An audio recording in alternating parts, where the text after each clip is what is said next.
안녕하십니까, 배우 이원종입니다. 제가 목소리를 낮추는 이유, 봄이 왔기 때문입니다.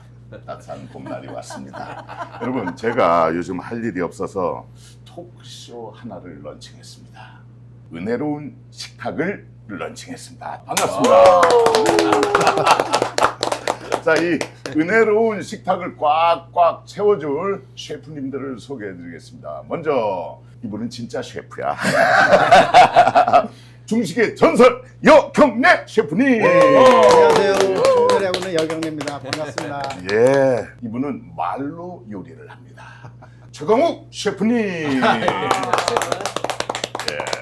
반갑습니다. 저도 목소리를 깔고 싶습니다. 소리 셰프라고 소개하시는 당연한 점입니다. 자, 그리고 부드러운 직진의 유은혜 장관님을 소개합니다. 안녕하세요. 반갑습니다. 저도 목소리 깔아야 되나요? 아니요, 그럴 수는 없습니다. 아유, 제가 이것을 하게 된 이유는 코가 꿰기 때문입니다.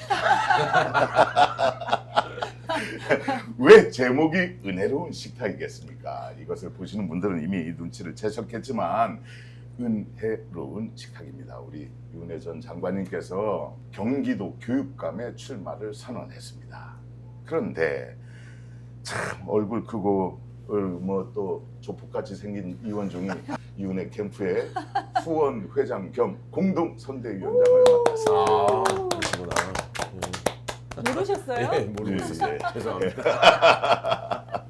아니, 저는 이렇게 엮였다 치고, 아니 두 분은 어떻게 엮였는지 우리 셰프님 진짜 셰프님 예, 진짜 궁금하네요. 진짜 셰프님부터. 네, 네. 사실은 내용은 잘 모르는 상태에서 지금 원종님께서 말씀하시니까 좀 알게 된 것 같기도 하고요. 그 윤혜 장관님은 또 전에 여경래 셰프님께서 저 출판 기념회 할 때 참석을 해주셨었어요. 아, 네. 그런데 그때 이제 축사를 하시면서 말씀하신 게 너무 큰 울림이 있었고 감동이었다고 그날 오셨던 많은 분들이 그 이야기를 했는데요.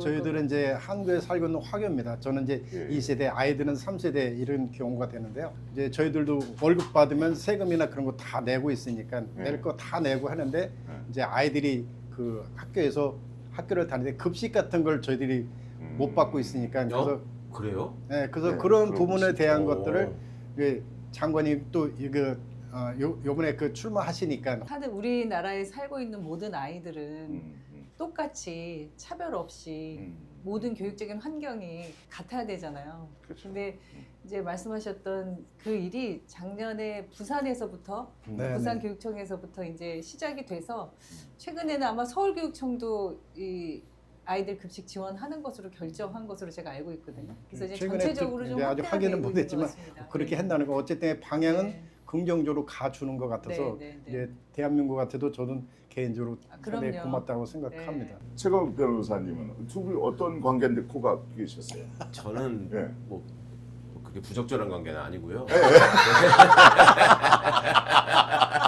손 집어넣고. 되게 좋아하는 관계인데. 아니 뭐 유은혜 의원님 시절부터 워낙 유명하신 분이었잖아요. 예. 그런데 장관 되시고서 사실은 우리가 장관 하지만 제가 청와대 근무할 때 그걸 공무원들한테 들어서 알았는데 이 교육부총리하고 경제부총리를 하신 분들은 부총리라고 불러줘야지. 그렇죠, 부총리. 장관이라고 부르면 싫어한다고. 아 괜찮은데 나는?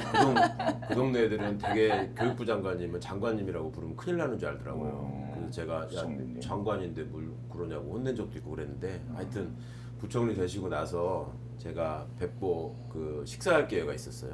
그때 이제 평소에 제가 뵙고 싶었던 선배님 만나서 워낙 좋은 얘기도 많이 듣고 워낙 또 뭐 인상도 좋으시고 뭐 훌륭하신 분이니까 그렇죠. 가깝게 지내고 싶어서 제가 엮인 거죠 뭐. 아니, 근데 확실히 선배님이 맞으시죠? 네 그럼요. 예, 예, 예. 보기에는 제가 지금 작은 아버지 같지만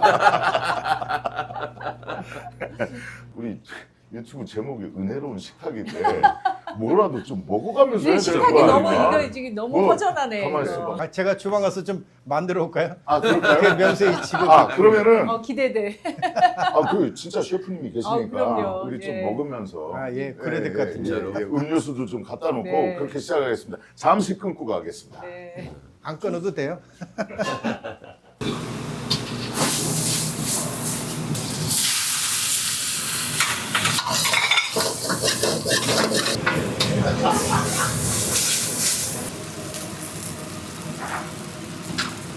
저도 영광이죠.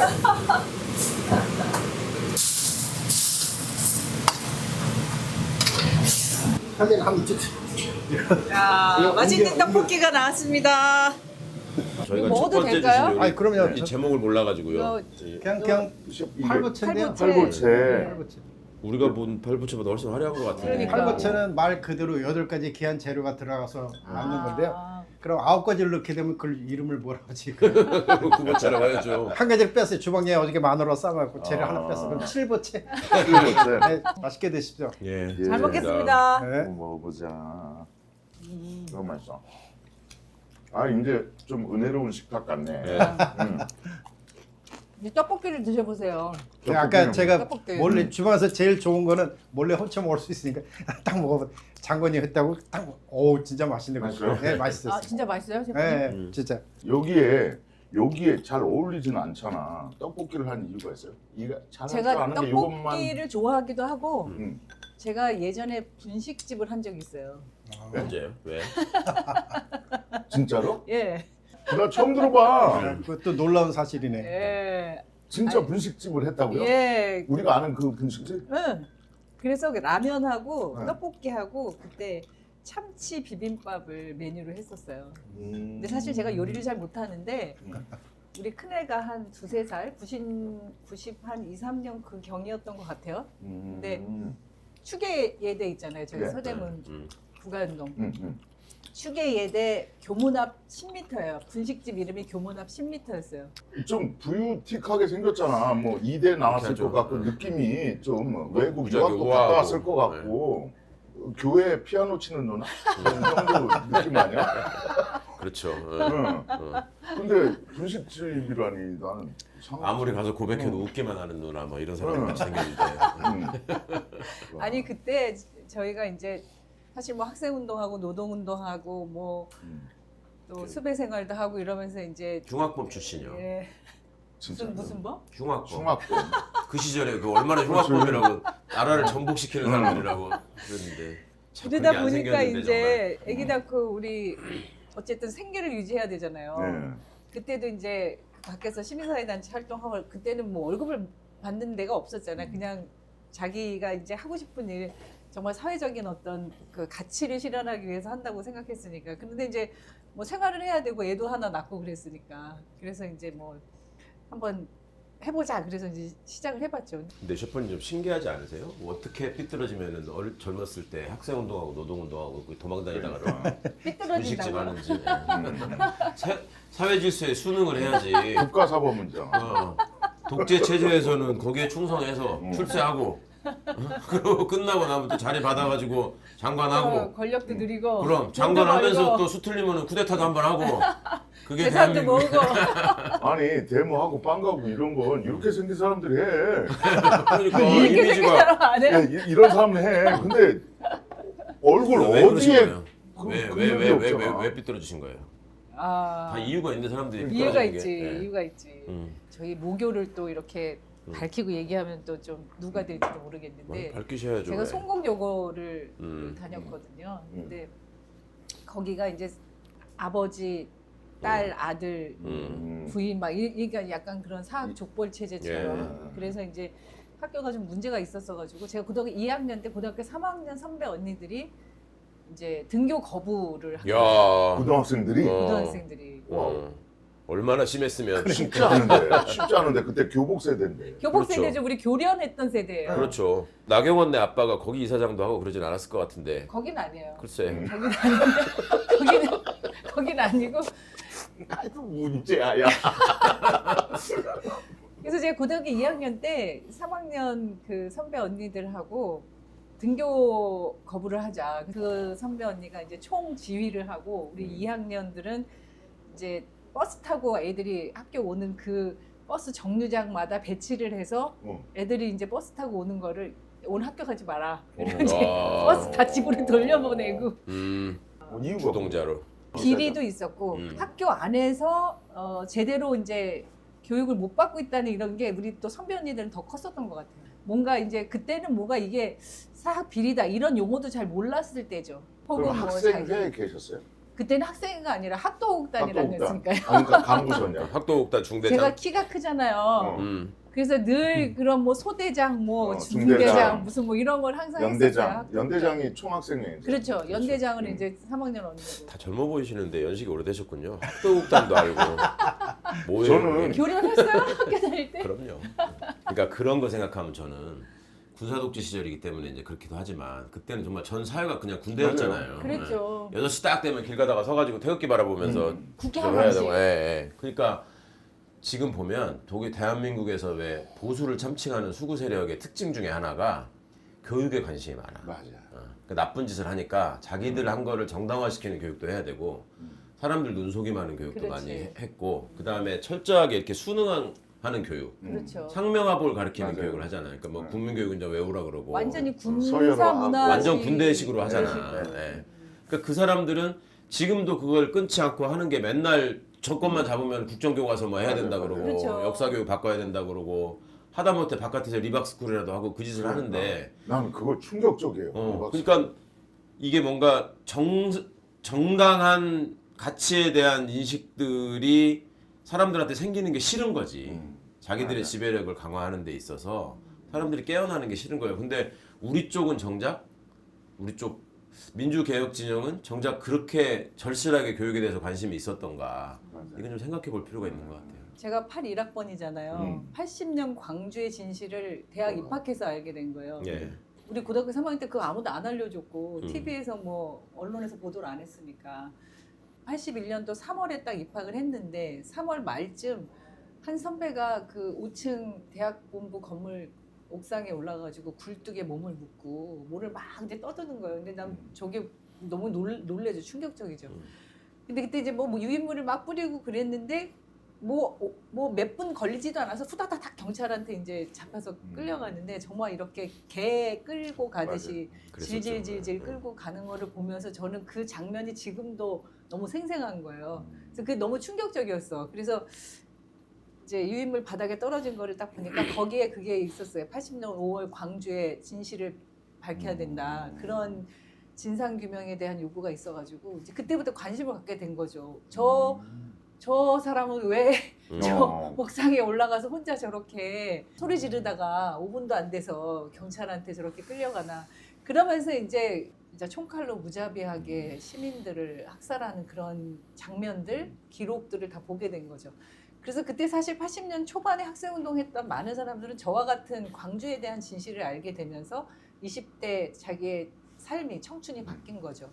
우리는 그 당시에는 그 노동운동이라고 하는 게 사실은 노조도 만들기 어려운 시절이었어요. 그렇습니다. 노조 자체가 불법화되고 용공시하는. 그러니까 그 좌경 용공 오래간만에 들어보는 오랜만에 들어보는 용어들이다. 진짜. 변호사 다르네. 네. 그런 시절이었어서 이제 노동 현장에서 실제로 노동을 통해서 삶을 살아가는 노동자들이 정말 최소한의 기본적인 인간으로서의 존중받지 못하고 인권에 대해서 아무런 보호도 받지 못하는 그런 열악한 그 환경에서 이제 노동 현장에 들어가야 되겠다. 우리 때는 이제 다 그런 생각을 가지고 또 막 위장 취업하고 그랬잖아요. 그래서 그런 이제 그 활동들을 쭉 하다가 한 몇 년 이제 그 수배 과정에 있었고 수배가 이제 다 해제가 수배도 되고 당하셨어요. 남편이 그런데 이제 연루가 돼가지고 이제 한 4년 정도 같이 수배 생활을 했죠. 근데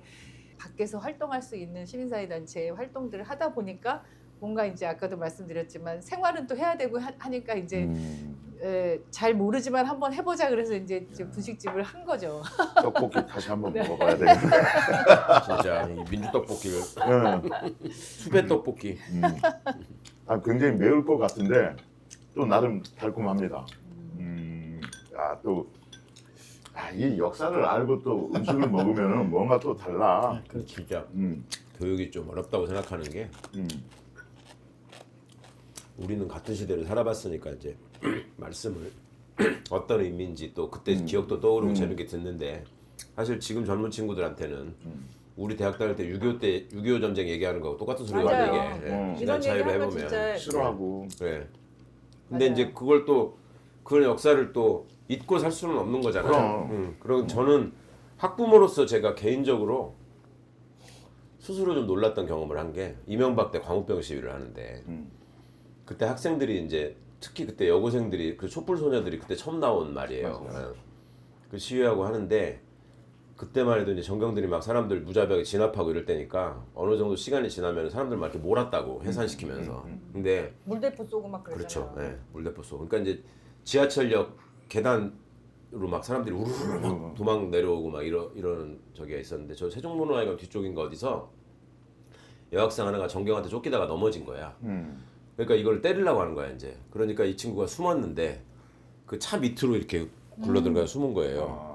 그러니까 이제 바깥에서 이렇게 방매 같은 거 막 찌르고, 그러니까 이쪽으로 나오면은 발로 차고, 또 이쪽으로 숨으면 또 이쪽에서 발로 차고, 그게 화면에 나왔어요.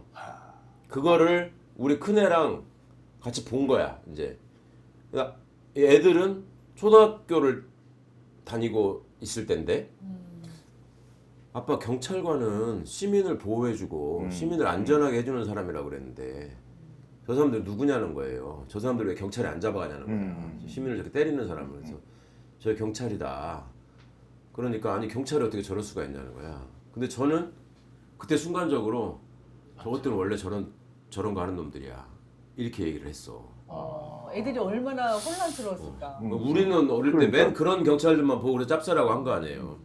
그러니까 아빠의 그 기억만 가지고 애들의 세상을 말하자면 다 이렇게 맞아. 꾹치를 해버리는 거잖아요. 그래서 내가 얘기를 하고 아차 그 전까지만 해도 그래도 세상의 어른들이라는 거는 아이들을 지키고 애들을 위해주고 보듬어주고 이러는 사람이라는 이미지가 있었을 텐데 아빠가 지금 저게 딸한테 이게 내가 말하고도 이게 지금 내가 할 소린가 맞아요. 그런 생각이 들었는데 그런 현실이 너무 속상하기도 하지만 그러니까 이게 교육이라는 게 정치 사회하고 분리될 수 없다는 게 그런 거잖아요. 그렇죠. 이제 그런 일이 생기면 그런 딜레마가 생기더라고요. 아까도 말씀하셨지만 사실은 교육이 가장 기본이고 중요하다고 생각하는 게 이렇게 뭐 군사 독재가 됐든 어쨌든 기득권을 유지하고자 하는 사람들이 가장 신경을 많이 쓰는 게 교육이에요. 그렇죠.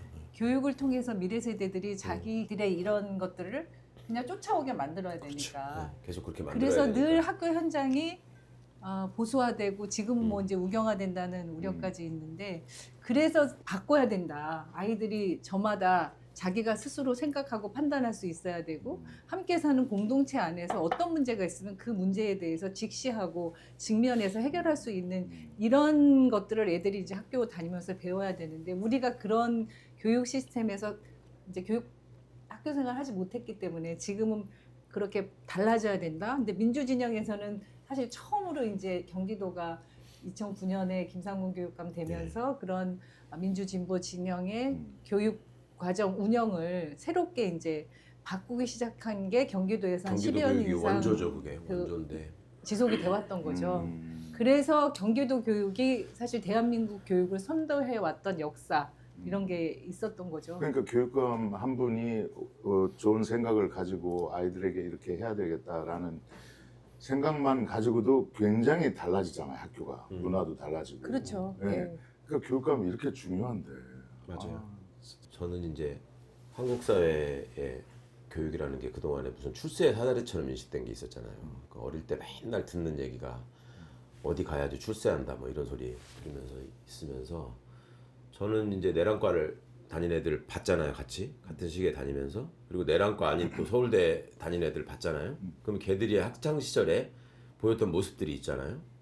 정말 그 군사독재 포갑에 막 힘들어하고 같이 싸우고 그다음에 뭐 전경을 피해서 저기 도망가다가 발에 걸려서 넘어져가지고 막 팔이 부러지고 그래가지고 그 고통 받고 있는 후배를 구출한 적도 있고 막 이런 경험들이 있는데 그 친구들이 그러면 지금 나이가 50이 넘어가지고 어떻게 살고 있는가? 과연 그때 그 쓰라린 기억이나 그 열악한 환경이나 이런 것들을 다시는 우리 다음 세대에게 물려주지 않는 길에 다 함께 동참하고 있는가?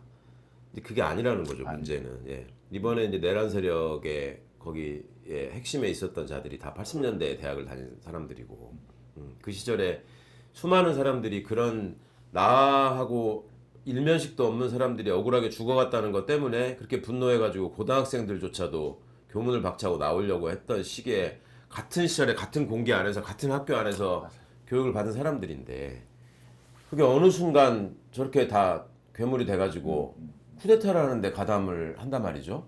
그러니까 이거는 근본적으로 우리 사회가 가지고 있는 가치나 철학이 얼마나 아직도 이게 업그레이드되지 못했는가. 그러니까 그런 점에서 교육의 근본이라고 하는 것이 진짜 현장 교육에서부터 좀 바뀌어야 되는데 무슨 뭐 정치적 중립 이런 말이 지금 완전히 한국에서는 정말로 잘못 쓰여지고 있잖아요. 예전에 하도 정권이 그 공무원들이나 동원하니까. 교사 이용해가지고 동원해가지고 선거 때 저기 하고 하니까 이제 그거 차단한다고 이게 만들어진 만들어내니까 정치 얘기를 하면 안 되는 걸로 알아. 음. 이게 진짜 문제란 말이죠. 우리가 종교의 자유를 얘기하지만 종교의 자유, 종교가 뭐 정교가 분리된다 이런 얘기 하지만 수업 시간에 무슨 그러면 교회 얘기하면 안 되는 거냐? 그건 아니잖아요. 애들 예배 드리게 하는 미션 스쿨도 많이 있고 그런데 근데 그걸 나눠서 생활하면 되는 건데 그런 게 우리는 교육 현장에서 너무나 막 뭐 이렇게 배관시를 넘어서서 죄악시되고 있어가지고 그 너무 속상해요. 그러니까 뭐 옳고 그름의 가치를 알려줘야 될 거 아니야. 맞아요.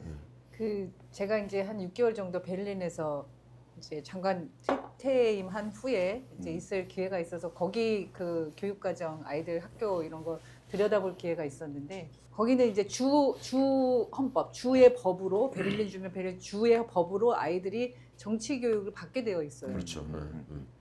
아이들이 만약에 이제 지금처럼 선거 기간이다. 그러면 자기 지역에 나온 후보들을 그 공약 이렇게 정책 공보물 이런 걸 다 받아서 아이들이 토론하고 투표하고. 입장을 바꿔서 토론해요. 내가 A 후보가 됐었다면 다음엔 B 후보가 돼가지고 서로 토론해요. 예. 그래서 이게 어떤 차이가 있는지 이 사람이 의원이 돼서 우리 지역에 이런 정책을 시행하게 되면 우리는 어떤 뭐 영향을 받는지 어떤 변화가 있는지 이런 것들을 토론해서 나중에 이제 모의 투표까지 하고 결과까지 아이들이 쭉 그 선거 과정을 경험하는 거예요.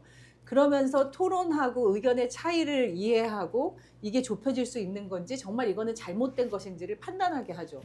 그리고 선생님은 거기서 이 양쪽의 입장을 토론할 수 있게 도와주는 거예요. 그리고 스스로 아이들이 판단하게 해주고 선거 기간에 학생들이 그거를 하는 거잖아요. 네, 예, 선거 함께. 기간만이 예, 아니라 예, 그렇죠. 일상적으로도 어떤 정치적 이슈가 터져요. 우리가 윤석열 그 탄핵 선고 선고하던 날 문영배 재판관이 이야기하는 판결문을 저는 생방송으로 애들이 봐야 된다고 그렇죠. 생각했어요. 맞아요. 왜냐하면 이것처럼 생생하게 살아있는 역사적 교육이 어디 있어요? 교육의 네, 역사 그럼요. 현장이지. 근데 그거를 교육부에서 못 보게 했어요. 그때 보지 말라고 학교에서. 예, 예. 그러니까 저는 이게 그냥 역사적인 사실이고 우리의 헌법적 가치가 어떻게 지켜져야 되는지를 생생하게 보여주는 거고 그 판결문 하나만 제대로 이해하고 네. 토론하고 학습해도 우리 아이들의 얼마나 그 시민의식이 성장할까. 그렇죠. 근데 이제 그것조차도 못하게 하는 상황에서 또 교사들에게는 정치적 중립을 지키라고 하고 뭐 온라인 SNS 상에서도 자기가 좋아요나 뭐 이런 걸 의사표시를 못하게 하고 있어요 지금. 그래서 저는 이 부분부터 이제 법 제도적인 것들이 바뀌어야 된다고 생각하고 우리도 아이들이 지금 현재 본인이 살고 있는 대한민국에서 내가 살고 있는 우리 마을에서 어떤 이슈들이 벌어지고 있고 이게 내 삶과 어떤 관련이 있는지를 잘 알아야 되잖아요. 그래서 그거를 어떻게 함께 해결해야 될지도 고민을 해야 되고 그래서 진짜로 이제 이게 정치인들이 정말 무슨 서로 대립하고 정쟁하면서 과거에 이렇게 살았던 사람이 제가 제일 정말 분노했던 게 뭔지 아세요? 저는 민주당에 있었던 많은 여러 사람 정치인들이 내란 세력을 지지하러 갔잖아요. 네. 그 중에 대표적인 분이 계셨잖아요. 네. 이낙연 총리. 거기도 내란과 출신이죠. 저는 제가 이낙연 국무총리 할 때 제가 부총리 겸 교육부 장관을 했던 사람이라서 같이 한 1년 정도 같이 일도 했었고 해서 일부 사람들은 저한테 뭐 이낙연계라고 얘기하는 사람들까지도 있었어요. 그런데 정말 그런 것들을 다 참고 있었는데 갑자기 김문수를 지지하면서 저쪽 당으로 가시더라고요. 그 대선 때. 그래서 저는 그때 정말 그런 약간 절망감? 이게 정말 자신의 정치적인 이해관계? 그동안에 살아왔던 이 역사를 부정하고 예. 자기의 삶이 송두리째 부정당하는 그 길을 어떻게 선택할 수 있었지? 그리고 지금도 그런 이야기를 얼마 같이 전에도 하죠. 하시더라고요. 그래서 아 정말 이게 정치인들이 그냥 정치인으로서가 아니라 우리가 80년대, 7, 80년대 민주주의를 위해서 또 군사 독재에 저항하면서 뭔가 사회적으로 우리가 정말 좀 더불어 함께 행복한 그런 사회를 만들기 위해서 이 젊은 시절을 살아왔던 사람들이 일관성을 갖고 자신의 그런 철학과 가치를 지키면서 살아가는 게 굉장히 중요한데 중요한 만큼 또 그렇게 쉬운 일은 아니었나 보다. 이분들이 어떻게 저렇게 저런 선택을 할 수 있었을까? 사람의 본성에는 항상 그 이익을 추구하는 게 있으니까 뭐 이제 그거를 더 발현시키는 사람들이 있고 그것 때문에 실망을 주는 일도 있고 한데 문제는 이제 좋은 생각을 갖고 좋은 교육을 받은 사람들이 실제로 세상에 이로운 일을 하고 그걸 통해서 많은 사람들이 이익을 얻고 이런 사회가 되는 게 좋은 거잖아요. 근데 그렇죠.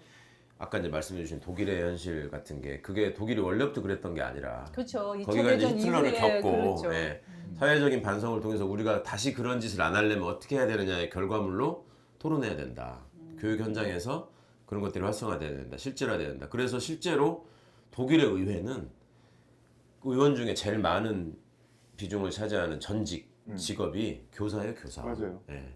그러니까 이게 그만큼 사회적으로 어떤 교육의 가치나 중요성에 대해서 그 사람들 절감을 하고 반성하는 사회적 협의가 있었던 건데 우리는 지금 이런 내란 상황에서 소위 그 학벌 가지고 떵떵거리면서 살고자 했던 그런 자들이 그런 모습을 보인 거에도 불구하고 교육의 근본과 이 계획에 대해서는 얼마나 얘기를 하고 있는가. 그게 너무 아쉬운 거죠. 이 사람들을 어떻게 처벌하고 응징할 것인가는 많이 얘기를 하는데 다시 이런 것들이 안 나오게 하려면 어떻게 해야 되는가. 내란을 겪고 난 이후에는 그런 또 사회적인 합의, 필요성에 대한 인식들이 많이 이제 좀 높아졌다고 생각이 들고요. 이번 선거를 통해서 이제 교육감이 다시 이제 17개 시도에서 이제 다시 선출이 되면 저는 이제 교육감 협의회를 통해서 우리 아이들이 정말 건강한 민주 시민으로 성장할 수 있도록 하는 헌법적 가치를 상식적인 판단들이 가능하게 하는 이런 교육이 일상적으로 이루어져야 된다 생각하고 지금 이제 대통령께서도 공약으로 또 그런 것들을 말씀하셨고 했기 때문에 지금 이 시기가 그래서 매우 중요하다. 교육을 중요하죠. 전환시키고 예. 제대로 된 교육을 할 수 있는 기회이기도 하고 반드시 해야 되는 시기이다 이렇게 생각하고 있습니다. 개인적으로 아마 6월 지방선거를 압도적으로 이기면은 진짜 하고 싶으셨던 일들 그 중에 이제 가장 큰 일 중에 하나가 교육혁명일 텐데 그런 것도 반드시 해가시지 않을까. 네. 그래서 우리 교육감님들을 우리 민주교육감으로 좀 다들 선택해 주셔야 됩니다. 특히 서울, 경기도는 굉장히 중요하죠. 아까 말씀드렸잖아요. 경기도가 대한민국 교육의 선도 주자로 그러니까. 그런 역할을 해왔던 지역이고 경기도가 뭐 인구도 제일 많지만 학생 수, 학교 수, 뭐 이런 이제 교육 구성원들도 가장 많은 지역이고 새로운 게 시군이 굉장히 다양하기 때문에요. 경기도가 바뀌면 대한민국이 바뀔 수 있다. 그래서 우리가 이런 거 하면은 누구나 다 이렇게 준비를 해요. 재밌게도 좀 해보고 그러자. 그래서 좀 곤란하게도 만들기도 하고 재미도 주자. 그래서 요즘에 가장 그 유명한 것 중에 하나가 예전에 막 그 개그우먼 누가 그걸 많이 했었는데 정치인들을 대상으로 밸런스 게임. 밸런스 게임이 있습니다. 내가 몇 가지를 준비했어요. 네. 우리 최 선생. 저부터요? 네, 최 변호사님. 아니 왜 주인공을 하셔야지. 아니 이제 쑥 옆에서부터 치고 올라가야지. 제가 질문을 하면 3초 대답하셔야 됩니다. 야 이거 누가 했는지 내가 참 잘했다라고 생각. 내가 한 건 아니야 이건. 뭔데? 궁금하네. 자, 둘 중에 하나를 선택해 네. 주십시오. 같이 일하고 싶은 당대표는 1번 거침없는 불도저 정청래, 네. 2번 부드러운 학구파 조국.